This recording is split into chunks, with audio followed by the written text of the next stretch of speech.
সংবিধানের ত্রুটি ও রাষ্ট্রের কাঠামোগত অব্যবস্থার সুযোগে কর্তৃত্ববাদী শাসন, ভিন্নমত দমন, দুর্নীতি ও দলীয়করণের ফলে গোটা দেশ অকার্যকর হয়ে পড়ে। সাংবিধানিক প্রতিষ্ঠানসমূহ ধ্বংস হয়ে যায়। ফলে রাষ্ট্রের সব বিভাগের সংস্কার অপরিহার্য হয়ে ওঠে।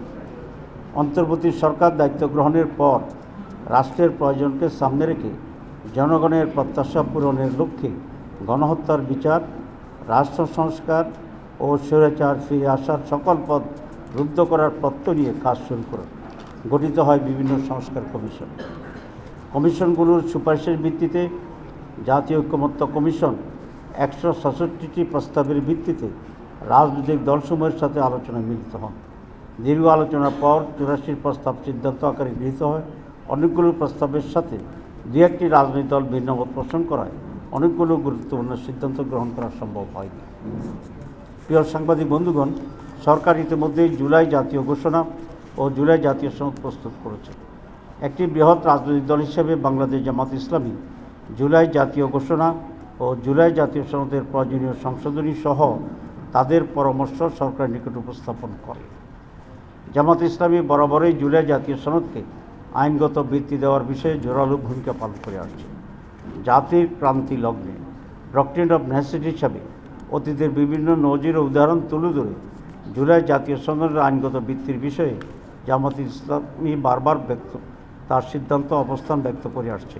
আমরা মনে করি জুলাই জাতীয় সনদের আইনগত ভিত্তি প্রদান ব্যতীত ছাত্র জনতার রক্তের বিনিময়ে অর্জিত অভ্যুত্থান ও তার অর্জন ব্যর্থতায় পর্যবেসিত হতে পারে। প্রিয় সাংবাদিক বন্ধুগণ, ইতিমধ্যে জাতীয় সংসদ নির্বাচনের রোডম্যাপ নির্ধারণ করা হয়েছে।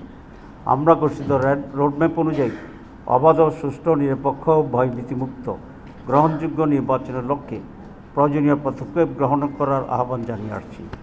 আমাদের অতীত অভিজ্ঞতা অনুযায়ী কালো টাকার ব্যবহার বন্ধ, ভোট কেন্দ্র দখল, পেশি শক্তি প্রদর্শন ও ভোটের বিভিন্ন অনিয়ম ও অপতৎপরতা বন্ধ, কোয়ালিটি সম্পন্ন পার্লামেন্ট এবং দক্ষ আইন প্রণেতা তৈরিসহ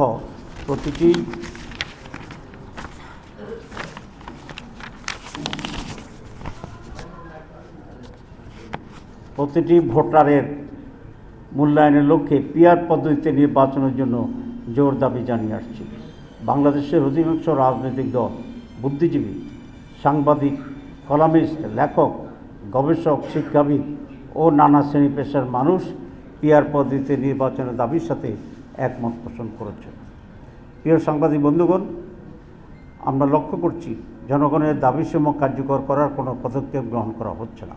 এমন অবস্থায় জনগণের দাবি আদায়ের জন্য গণ আন্দোলনের কোনো বিকল্প নেই।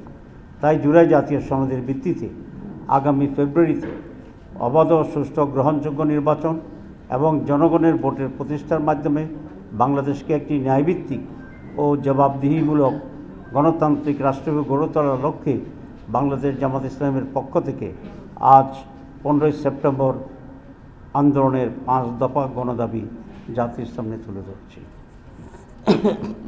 দাবিসমূহ: জুলাই জাতীয় সনদের ভিত্তিতে আগামী ফেব্রুয়ারিতে নির্বাচন আয়োজন করা। 2, আগামী জাতীয় নির্বাচনে উভয় কক্ষে পিআর পদ্ধতি চালু করা। 3, অবাধ, সুষ্ঠু ও গ্রহণযোগ্য নির্বাচনের লক্ষ্যে সকলের জন্য লেভেল প্লেইং ফিল্ড নিশ্চিত করা। 4, ফ্যাসিস্ট সরকারের সকল জুলুম, নির্যাতন, গণহত্যা ও দুর্নীতির বিচার দৃশ্যমান করা। 5, স্বৈরাচারের দোসর জাতীয় পার্টি ও 14 দলের কার্যক্রম নিষিদ্ধ করা। উক্ত দাবিসমূহ বাস্তবায়নের লক্ষ্যে নিম্নোক্ত কর্মসূচি পালন করা হবে ইনশাআল্লাহ।